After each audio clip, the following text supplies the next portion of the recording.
Ladies and gentlemen, welcome to GBI Grand Permata Niaga, Mall WTC Matahari, and Narita Cipondo.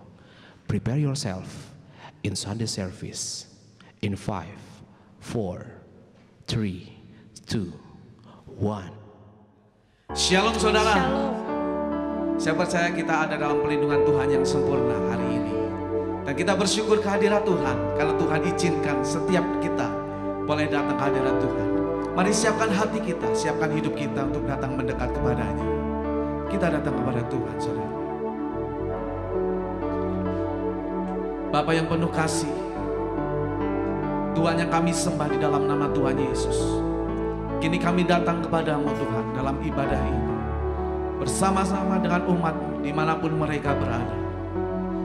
Kami percaya Tuhan, Engkau ada di tengah-tengah mereka. Kami rindu ya Tuhan, Engkau bawa setiap kami untuk masuk dalam hadirat-Mu, berjumpa dengan-Mu secara pribadi.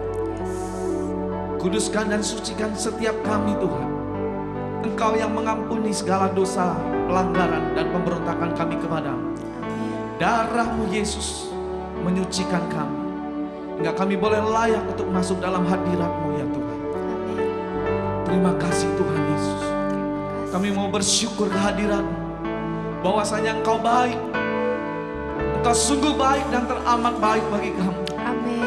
Terpujilah nama-Mu Tuhan. Terpujilah nama-Mu Yesus. Haleluya, haleluya. Terima kasih Tuhan. Terima kasih Bapa. Kami mau bersyukur Yesus. Buat kebaikan-Mu, buat rahmat-Mu dalam hidup kami. Terima kasih ya Tuhan Yesus, Engkau baik. Haleluya. Terima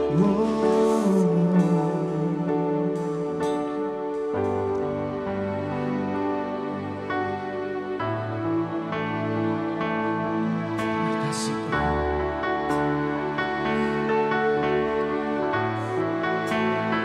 Jesus,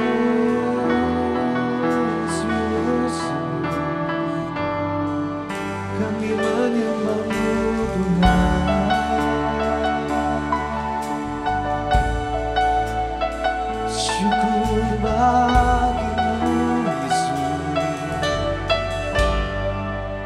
Haleluya.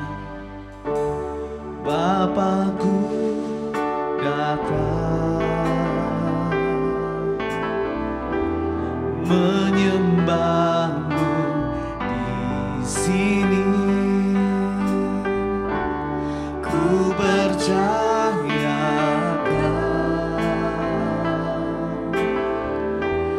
ada bagiku.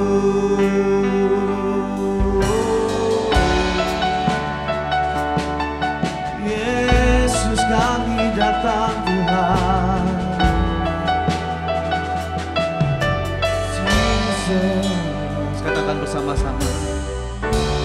Bapakku datang menyembah-Mu, menyembah-Mu di sini. Ku percayakan ada bagiku, ada bagiku. Tak usah ku takut, sebab Kau sertaku. Tak usah ku bimbang, Kau di dalamku.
Saya tidak tahu apa yang saudara sedang alami hari-hari ini. Entah Bapak Ibu Saudara engkau sedang mengalami kesakitan baik secara fisik, kehidupan rohani, bahkan finansial setiap kita.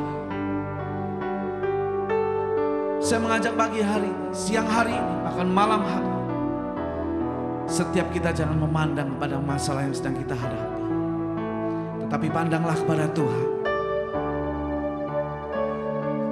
Tangan yang tidak terlihat itu dalam ibadah ini sedang menjamah hidup kita. Saya berdoa dalam ibadah ini, setiap kesakitan tubuh, segala sakit penyakit yang menyerang, segala belenggu, di dalam nama Tuhan Yesus, Tuhan buat mujizat saat ini. Kalau engkau percaya, mari angkat tanganmu di hadapan Tuhan, saudara.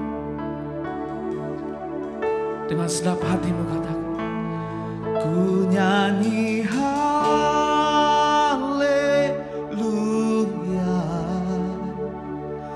ku nyanyi haleluya,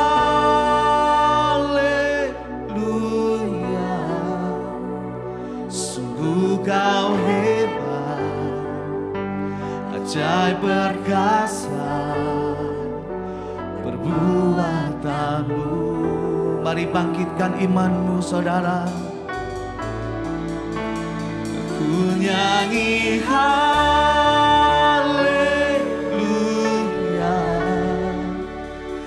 ku nyanyi haleluya,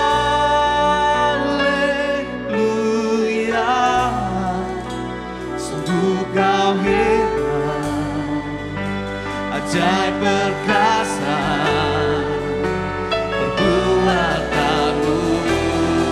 Mari bangkit berdiri bersama-sama.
Engkau luar biasa Yesus, tiada yang seperti-Mu Tuhan.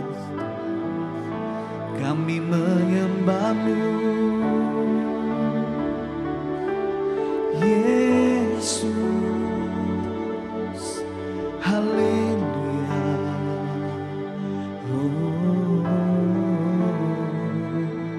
Terima kasih Tuhan. Biar setiap lutut bertelut, setiap lidah mengaku Yesus Kristus adalah Tuhan. Haleluya, haleluya. Berikan kemuliaan bagi Tuhan kita. Sorakan haleluya, haleluya. Nyatakan kemuliaan-Mu di tempat ini ya Tuhan Allahku. Beriku belas kasihan-Mu, bangkitkan roh-Mu Tuhan, bangkitkan roh-Mu di dalamku, nyatakan kuasa namamu.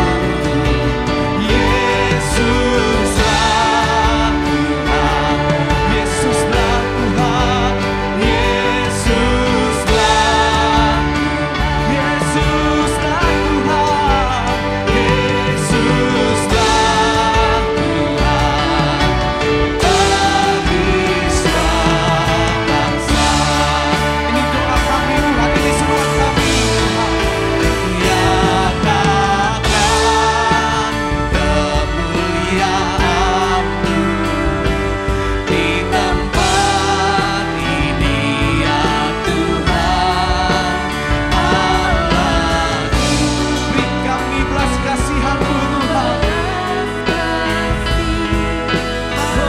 Oh, bangkitkan roh-Mu, bangkitkan roh-Mu di dalam, nyatakan kuasa namamu. Yesuslah Tuhan, Yesuslah Tuhan, Yesuslah, Yesuslah Tuhan, Yesuslah Tuhan. Bangkitlah bangsa. Nyatakan kemuliaan-Mu di tempat ini ya Tuhan Allahku. Beriku belas kasihan-Mu, bangkitkan roh-Mu, bangkitkan roh-Mu di dalamku, nyatakan kuasa namamu. Yesuslah Tuhan, Yesuslah Tuhan, Yesuslah. Mari angkat tangan bersama-sama, katakan Yesuslah Tuhan, Yesuslah Tuhan.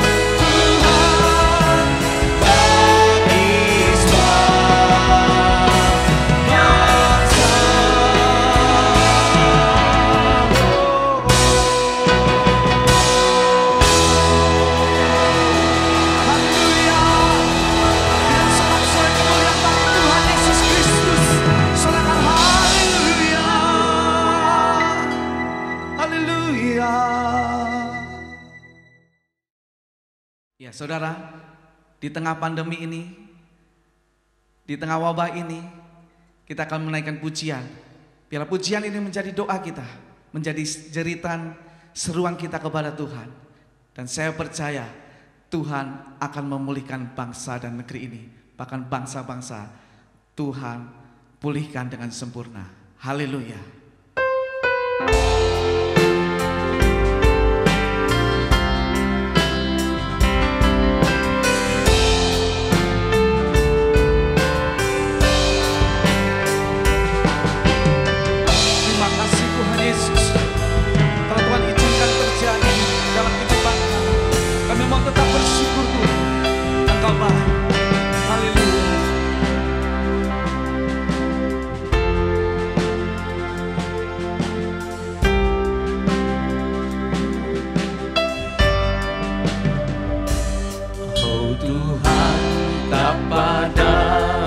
dahsyatnya bencana yang melanda.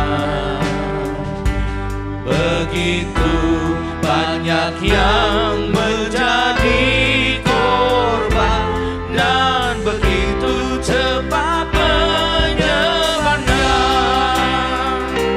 Hentikanlah gelombang wabah ini, ampunilah segala dosa kami.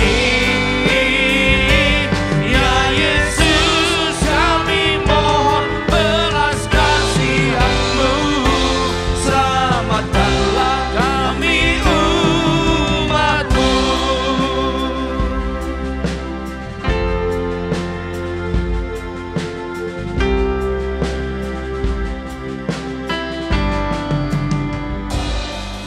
Redakkanlah gelong murka-Mu, agar kami dapat beribadah lagi, naikkan pujian dan penyembahan, serta mendapat firman Tuhan. Hentikanlah gelombang wabah ini, ampunilah segala dosa kami. Ya Yesus, kami mohon belas kasihan-Mu, selamatkanlah kami umat-Mu.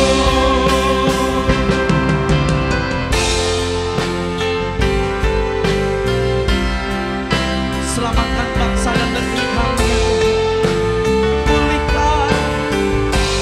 Oh Tuhan, surah doa kami Tuhan, ampunilah dosa kami ya Tuhan.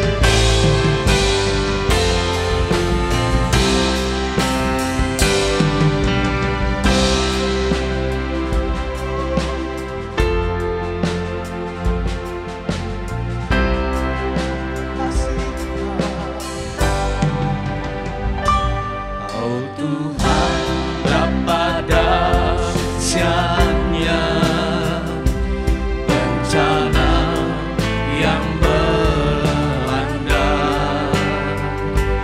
Begitu banyak yang menjadi korban dan begitu cepat penyebarannya.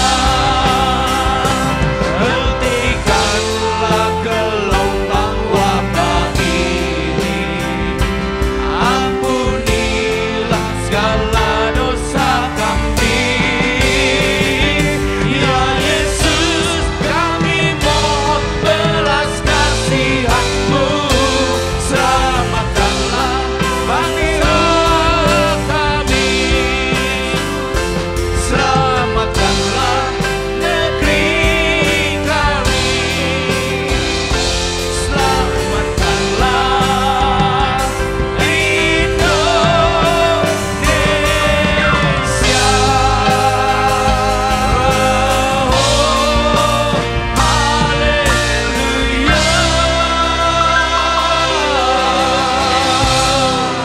Haleluya, haleluya. Terima kasih Tuhan. Kami percaya Engkau melawat negeri kami. Dalam nama Tuhan Yesus. Amin. Haleluya. Saudara bersuka cita, amin. Haleluya. Kita mau terus memuji dan menyembah Tuhan tempat ini.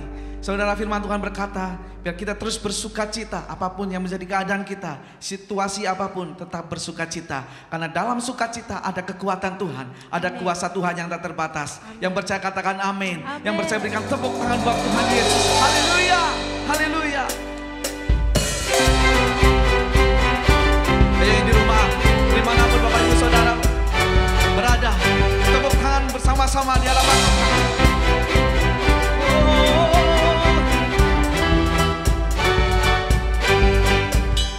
Dalam-Mu ku temukan sukacita, dunia takkan sanggup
Silakan duduk Bapak Ibu Saudara, Tuhan Yesus berkati. Shalom. Nah, saya menyadari banyak manusia yang sekarang dalam kondisi tertekan dan menderita. Rezeki katanya sudah menjauh ya. Kemudian keadaan sangat-sangat menderita. Bahkan ada yang mengatakan ini semacam zaman dulu penyakit sampar di tengah-tengah dunia ini. Saya membaca di Alkitab ada keadaan yang mirip seperti ini. Kalau boleh kita baca dulu sebelumnya di 2 Tawaret 7 ayat 13-14. Mari kita lihat. Firman Tuhan mengatakan, bila mana aku menutup langit sehingga tidak ada hujan. Artinya apa? Proyek, langganan, pembeli tidak ada, rezeki tidak ada. Dan bila mana aku menyeru belalang, maka habis hasil bumi. Artinya tidak ada penghasilan sama sekali. Ya, bisa kita artikan demikian. Dan bila mana aku melepaskan penyakit sampar di antara umatku. Cukup banyak yang mengatakan semacam inilah kira-kira keadaan manusia saat ini. Ada penyakit yang lebih daripada sampar, yaitu pandemi corona ini terjadi di atas umat manusia. Nah, bagaimana solusinya? Alkitab mengatakan di ayat 14. Dan umatku yang atasnya namaku disebut. Lalu apa yang harus dilakukan? Merendahkan diri, berdoa, dan mencari wajahku. Artinya mencari wajah Tuhan itu artinya berdoa dengan sungguh-sungguh. Lalu berbalik dari jalan jahat, alias bertobat dari dosa-dosanya. Maka aku akan mendengar di sorga, mendengar semua doa mereka, mendengar semua jeritan mereka, dan mengampuni dosa mereka kalaupun ada. Dan dikatakan Alkitab, serta memulihkan negeri mereka, memulihkan bangsa mereka, memulihkan dunia mereka, memulihkan keadaan mereka satu persatu. Nah, atas dasar ini maka kita biarlah berdoa dan menjerit seperti ini yang kita ungkapkan dalam lagu. Saya tulis lagu ini karena keadaan yang sedang kita menimpa kita. Mari kita dengarkan bersama.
umatnya yang atasnya namanya disebut, merendahkan diri berdoa serta mencari wajahnya dan berbalik dari jalan yang jahat.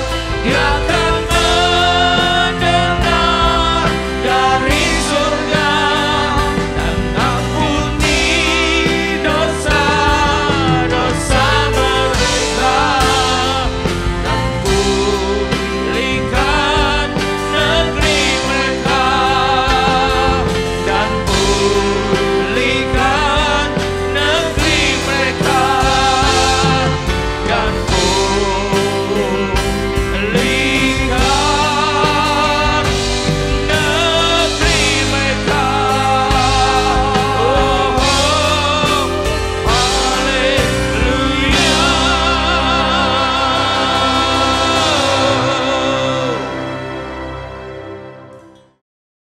Ya, mari kita berdoa. Kita mau masuk dengan firman Tuhan. Ya Tuhan, terima kasih. Berfirmanlah pada kami semua ya Tuhan. Kami siap untuk mendengar dan menjadikan jawaban dari cerita jiwa kami. Dan karena itu Tuhan, urapilah kami semua agar firman itu tidak kembali dengan sia-sia. Dan boleh tumbuh dalam hidup kami, menghasilkan buah yang berlipat ganda, 30 kali, 60 kali, bahkan 100 kali ganda. Urapilah kami dengan Roh Kudus ya Tuhan, agar kami boleh menangkap firman-Mu ini dengan baik dan benar, yaitu tepat seperti apa yang sebenarnya Engkau masuk kepada kami. Terima kasih ya Tuhan, dan kami siap sambut firman-Mu ini hanya dalam satu nama, nama yang berkuasa, yaitu nama Tuhan Yesus Kristus. Haleluya. Amin. Shalom saudara-saudara semua, dan marilah kita masuk dalam firman Tuhan. Kita tahu sekarang banyak perdebatan, tentu kita maklum manusia kalau banyak persoalan makin banyak perdebatannya. Kalau makin gembira maka makin sedikit perdebatannya. Yang ada rame-rame hura-huranya ya, itu biasa bagi manusia. Banyak perdebatan, bahkan kadang-kadang perdebatan yang bukan membawa kebaikan tapi bisa menimbulkan perpecahan. Apakah itu? Misalnya perdebatan sekarang tentang tindakan iman. Ada orang pakai tindakan iman katanya karena kita harus beriman. Tapi dikritik yang lain, tapi tidak punya pikiran, tidak berhikmat. Ada yang mengatakan berhikmat, tapi yang lain mengatakan juga tidak punya iman. Bagaimana kita melakukan seperti ini? Ada orang yang mengatakan katanya loh ya, bukan kata saya. Ada orang yang sangat berani dalam keadaan seperti ini. Berani untuk pergi kemana-mana, berani untuk berkerumun terus, berani untuk mendekati banyak orang dengan dasar katanya saya mempergunakan tiap hari saya baca berulang-ulang Mazmur 91. Tapi katanya ternyata akhirnya kena musibah juga. Lalu mulailah yang satu pihak mengatakan, nah itu lihat tuh katanya Mazmur 91 kenapa kok kena musibah. Nah pertanyaannya yang perlu kita perhatikan dengan baik. Dan kita orang percaya harus mengerti dengan baik. Apakah Mazmur 91 sudah tidak berlaku lagi? Sudah tidak mempan lagi? Saya katakan bukan, sekali-kali bukan. Tetapi kita perlu pelajari. Kalau kita melakukan tindakan iman, itu apa persyaratannya? Bukan asal aja, bukan. Mari kita baca di Mazmur 91 ya. Jadi kita perlu tahu ada ketentuan yang berlaku. Ini perjanjian. Kalau kita bikin kontrak, ada yang harus kita lakukan, maka kita mendapatkan apa yang dicantumkan dalam kontrak itu. Kalau kita tidak melakukan apa yang dicantumkan di kontrak itu, maka kontrak itu batal demi hukum ya. Jadi kita perlu tahu, bukan Mazmur 91-nya yang kurang manjur lagi, bukan. Tapi mungkin kalau kita tidak perhatikan syarat-syarat ketentuannya, maka itu belum cukup untuk kita bisa menerima mujizat Tuhan yang luar biasa lewat janji-janjinya. Mari kita lihat ayat 1 dengan jelas berkata, orang yang duduk dalam lindungan maha tinggi dan bermalam dalam naungan yang maha kuasa. Duduk dalam lindungan yang maha tinggi. Duduk artinya tidak meninggalkan diri di dalam naungan Tuhan yang maha kuasa. Dan bermalam. Artinya bisa kita artikan yang tinggal dekat pada Tuhan. Jadi kalau kita tidak pernah berdoa, tidak pernah dekat sama Tuhan. Ini misalnya ya, bukan orang yang kena musibah itu, bukan orang lain.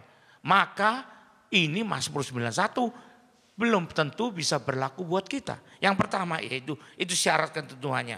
Itulah mengikuti segala kehendaknya. Pertanyaan, sudahkah kita melakukan ini? Kalau sudah berarti kita sudah lakukan syarat pertama. Ketentuan yang pertama. Ketentuan yang kedua ada di ayat 14. Ayat 14 dari Mazmur 91 mengatakan, sungguh hatinya melekat kepadaku, maka akibatnya aku akan meluputkannya. Aku akan membentenginya, sebab ia mengenal namaku. Jadi syarat ketentuan yang kedua, ia harus hatinya melekat kepadaku. Maka sebagai akibat kalau kita melekat hati kita pada Tuhan, maka Tuhan akan meluputkan dari bencana-bencana. Tuhan akan membentenginya. Kenapa? Nah ini karena Mazmur 91 mengatakan demikian. Jadi perlu kita penuhi dulu ketentuannya. Ketentuan yang ketiga, ia mengenal namaku. Mengenal beda dengan mengetahui. Mengenal itu artinya lebih dalam lagi. Bukan cuma tahu, oh itu namanya si Bambang, bukan gitu. Kalau saya mengenal Pak Bambang, saya tahu apa kesukaannya, saya tahu apa kehendaknya, saya tahu apa maksudnya. Lalu kita mengenal Tuhan, mengenal nama Tuhan, kita tahu apa yang dimaksud oleh Tuhan dengan sampai mendalam. Itu yang namanya intim dengan Tuhan. Nah itu yang perlu kita penuhi dulu sebelum kita mengimani. Saya sudah baca Mazmur 91, saya jalan di rel kereta, tidak mungkin ketabrak loh. Nanti dulu, itu malah mencobai Tuhan. Itu yang pertama ya. Yang kedua kita harus tahu bahwa ini seringkali harus dilakukan dengan perintah Tuhan. Berarti itulah kehendak Tuhan. Yang kita imani adalah kehendak Tuhan, bukan kehendak kita sendiri. Wah saya mau pergi ke Italia, padahal Italia sedang ramai. Pandemi seperti ini, tiba-tiba ketularan. Kenapa Tuhan? Saya sudah imani. Bukan begitu. Apakah Tuhan setuju? Apa kehendak Tuhan juga kita pergi ke Italia? Nanti dulu. Ya, saya mau katakan semua itu adalah kehendak Tuhan. Contohnya, bagaimana orang melakukan sesuatu dengan iman dan berhasil dengan baik. Karena dia melakukan kehendak Tuhan dan baru diimaninya. Yang pertama dari Musa. Bagaimana ia membelah laut Tebrau? Boleh kita baca Keluaran 14 ayat 21 sampai 22. Keluaran 14 ayat 21 sampai 22. Lalu Musa mengulurkan tangannya ke atas laut. Diulurkan tangannya ke atas laut dan semalam-malam itu Tuhan menguakkan air laut dengan perantara angin timur yang keras. Membuat laut itu menjadi tanah kering, maka terbelahlah air itu. Demikianlah orang Israel berjalan dari tengah laut ke tempat kering dan kiri kanan mereka air itu sebagai tembok bagi mereka. Mujizat yang luar biasa. Pertanyaannya kalau ini bukan kehendak Tuhan, apakah Musa taruh tangannya maka Tuhan nuruti dia? Bukan. Mari kita selidiki. Jadi bukan kita yang merintah Tuhan. Bukan kehendak kita yang kita imani. Tapi kehendak Tuhan yang kita imani. Kenapa saya bilang ini kehendak Tuhan? Kita baca ayat 15 dan 16. Nah ini kita lihat. Berfirmanlah Tuhan kepada Musa sebelumnya. Mengapakah engkau berseru-seru demikian padaku? Jadi kita berseru mohon pada Tuhan. Katakanlah pada orang Israel supaya mereka berangkat. Siapa yang nyuruh berangkat? Bukan Musa. Tuhan yang nyuruh, berarti kehendak Tuhan, bukan kehendak Musa, bukan rencana Musa, ya. Bukan cuma Musa sekadar beriman lalu berangkat sendiri, enggak juga, ya. Dan engkau, perintah Tuhan pada Musa, angkatlah tongkatmu dan ulurkan tanganmu ke atas laut. Siapa yang nyuruh ulurkan tangan ke atas laut? Tuhan. Artinya kehendak Tuhan. Dan belahlah airnya. Bisa apa Musa belah air tuh? Enggak mungkin bisa, tapi karena kehendak Tuhan terjadilah. Sehingga orang Israel akan berjalan dari tengah-tengah laut di tempat kering. Maka mujizat yang luar biasa terjadi. Karena pertama itu kehendak Tuhan. Kedua diimani untuk melakukannya. Tidak pakai waktu ngangkat tangan separuh-separuh. Kira-kira belah enggak? Jangan-jangan tanganku ya belah. Ya kalau tidak diimani begitu ya tidak mungkin bisa belah lautnya. Jadi kita perlu tahu. Nih kehendak Tuhan. Yang kedua contohnya kita lihat lagi. Yosua. Bagaimana ia menghancurkan Yeriko. Kota yang pada zaman dulu seakan-akan tidak akan pernah bisa dihancurkan oleh siapapun. Bagaimana? Jawabannya tentu kita tahu. Dengan mengelilingi kota itu 13 kali. Satu kali tiap hari selama 6 hari. Dan 7 kali pada hari ke-7 alias 13 kali. Mari kita baca. Yosua 6 ayat 12-20. Maaf saya harus katakan. Ini Yosua ngelilingi Yeriko bukan 7 kali. Bukan. 7 kali cuma di hari ke-7. Tapi hari-hari sebelumnya ngelilingi juga. Jadi tiap hari, jadi sampai hari ke-6 1 kali. Berarti 6 kali. Nah hari ke-7, 7 kali. Berarti 6 tambah 7 berapa? 13. Jadi Yosua berapa kali ngilingi Yeriko? 13 kali. Walaupun orang dunia mengatakan 13 angka sial. Tapi yang sial malah Yerikonya ya. Keesokan harinya Yosua bangun pagi-pagi. Lalu para imam mengangkat tabut Tuhan. Maka berjalan juga ke-7 orang imam yang bawa 7 sangkakala tanduk domba itu di depan tabut Tuhan. Sambil berjalan mereka meniup sangkakala. Yang orang-orang bersenjata berjalan depan mereka dan barisan penutup mengikut tabut Tuhan, sementara sangkakala terus menerus ditiup. Demikianlah pada hari kedua mereka di kota itu sekali saja, lalu pulang ke tempat perkemahan. Begitulah dilakukan mereka 6 hari lamanya. Jadi 6 hari, masing-masing tiap hari itu 1 kali, berarti 6 kali. Tapi pada hari yang ke-7 mereka bangun pagi-pagi, ketika fajar menyingsing dan melilit kota itu 7 kali. Hari ke-7 7 kali. Jadi 6 tambah 7 13. Dengan cara yang sama, hanya pada hari itu mereka mengelilingi kota itu 7 kali. Lalu pada ke-7 kalinya, ketika para imam meniup sangkakala, berkata Yosua pada bangsa itu, bersoraklah, Tuhan telah menyerahkan kota ini kepadamu. Dan kota itu dengan segala isinya akan dikhususkan bagi Tuhan untuk dimusnahkan. Hanya Rahab perempuan sundal itu akan tetap hidup, ia dengan semua orang yang bersama dengan dia dalam rumah itu. Karena ia telah menyembunyikan orang suruhan yang kita suruh. Tapi kamu ini, jagalah dirimu terhadap barang-barang yang dikhususkan untuk dimusnahkan. Jangan kamu mengambil sesuatu pun dari barang-barang yang dikhususkan itu. Setelah menghususkannya dan dengan demikian membawa kemusnahan atas perkemahan orang Israel dan mencelakakannya. Setelah emas dan perak, setelah barang-barang tembaga dan besi adalah kudus bagi Tuhan. Semuanya itu akan dimasukkan ke dalam perbendaharaan Tuhan. Lalu bersoraklah bangsa itu. Dan sangkakala ditiup. Segera sudah bangsa itu mendengar bunyi sangkakala, bersoraklah mereka dengan sorak yang nyaring. Maka runtuhlah tembok itu. Tembok yang kata orang tidak mungkin bisa diruntuhkan. Lalu mereka memanjat masuk ke dalam kota, masing-masing langsung ke depan dan merebut kota itu. Jadi gimana merebut? Bukan dengan imannya Yosua saja. Bukan. Yosua memerintahkan begini kenapa? Karena sebelumnya Tuhan perintahkan kehendaknya kepada Yosua. Dan orang Israel mentaatinya melakukan perbuatan iman. Mari kita cek ya. Kita baca ayat 2 sampai ayat 5. Sebelum ini semua terjadi. Bagaimana Yosua kok bisa punya pikiran seperti itu? Lalu berfirmanlah Tuhan kepada Yosua, ketahuilah aku serahkan ke tanganmu Yeriko ini beserta rajanya dan pahlawan-pahlawannya yang gagah perkasa. Haruslah kamu, harus, nggak ada apa artinya alasan lain. Haruslah kamu melihat kota itu. Yani semua prajurit harus mengedari kota itu sekali saja. Demikian harus kamu berbuat 6 hari lamanya. Dan 7 orang imam harus membawa 7 sangkakala tanduk domba di depan tabut. Tapi pada hari yang ke-7, 7 kali kamu harus mengelilingi kota itu. Dan para imam meniup sangkakala. Dan apabila sangkakala tanduk domba itu panjang bunyinya, dan kamu mendengar bunyi sangkakala itu, maka haruslah seluruh bangsa bersorak dengan sorak nyaring. Maka tembok kota itu akan runtuh, lalu bangsa itu harus memanjatnya. Masing-masing langsung ke depan. Nah inilah sebabnya dilakukan Yosua dengan iman. Kata-kata harus 3 kali dipasang sini. Berarti ketentuan yang tidak bisa tidak harus dilaksanakan. Jadi kalau kita melakukan tindakan iman, bukan apa yang kita lakukan saja. Tetapi apakah itu pertama perintah Tuhan, berarti kehendak Tuhan. Yang kedua lihat syaratnya, ketentuannya bagaimana. Bagaimana dengan Yeriko?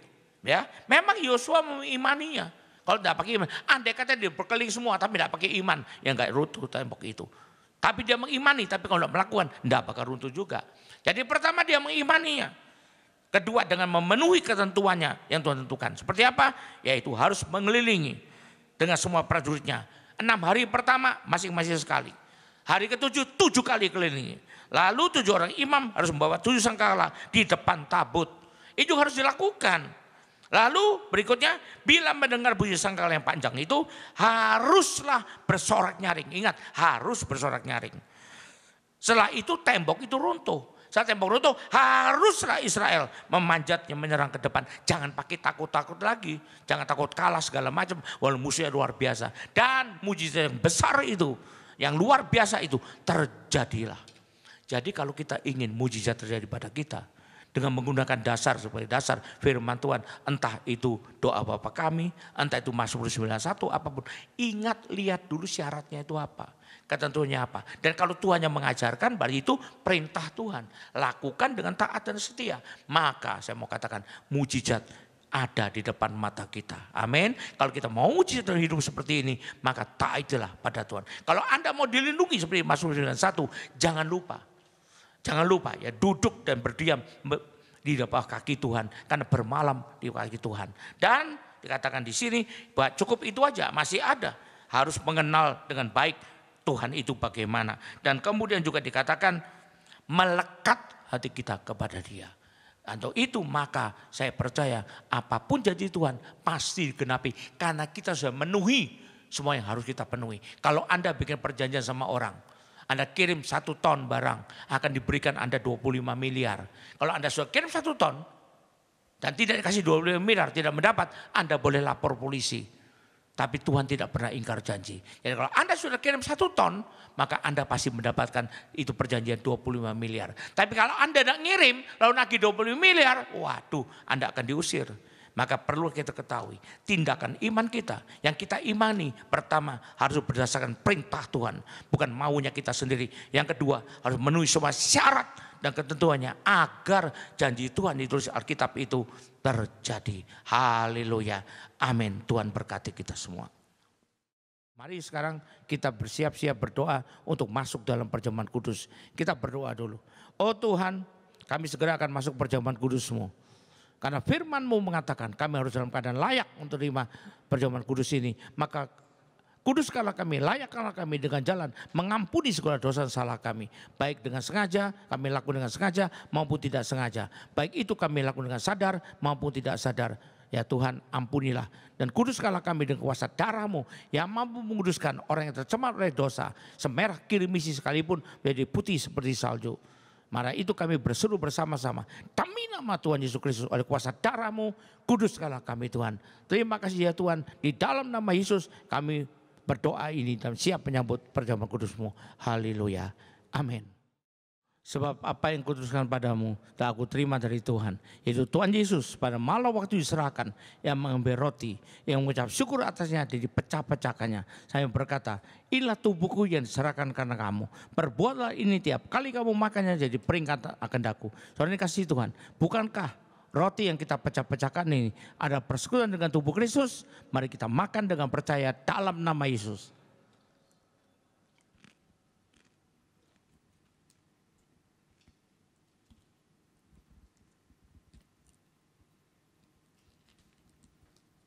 Mari kita angkat cawan ke atas. Dan sudah makan yang ambil cawan. Dan dia berkata, inilah darahku yang diserahkan karena kamu. Perbuatlah ini tiap kali kamu minumnya jadi peringatan akan daku. Saudara kasih Tuhan, bukankah cawan yang atasnya kita ucapkan syukur ini adalah persekutuan dengan darah Kristus? Mari kita minum dengan percaya dalam nama Yesus.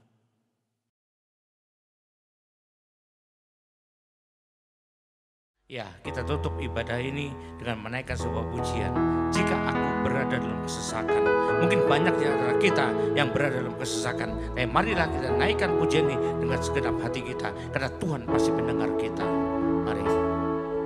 Jika aku berada dalam kesesakan, Engkau mempertahankan hidupku ini. Dan tangan kanan-Mu menyelamatkan aku. Yesus akan menyelesaikan bagiku. Sekali lagi. Jika aku berada dalam kesesakan, Engkau mempertahankan hidupku ini. Dan tangan kanan-Mu menyelamatkan aku. Yesus akan menyelesaikan bagiku. Bersyukurlah. Ku bersyukur buat kasih-Mu yang tak pernah berubah. Ku bersyukur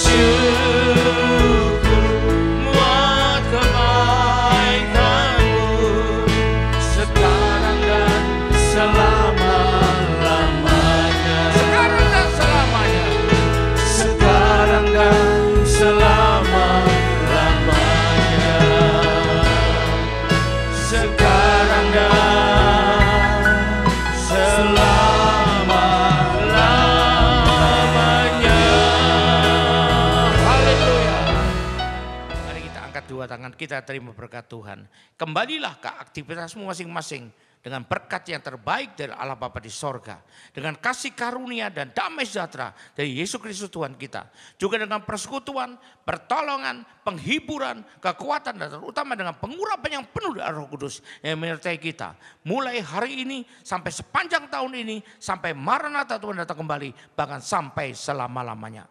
Yang percaya dan sudah terima berkat Tuhan ini sama-sama katakan, amin. Tuhan berkati.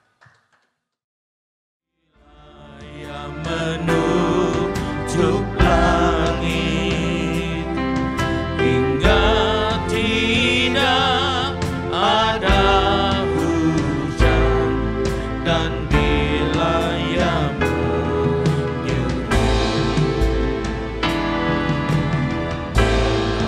dalam mata habis hasil bumi, dan bila ia melepaskan sampar di antara dan umatnya yang atasnya namanya di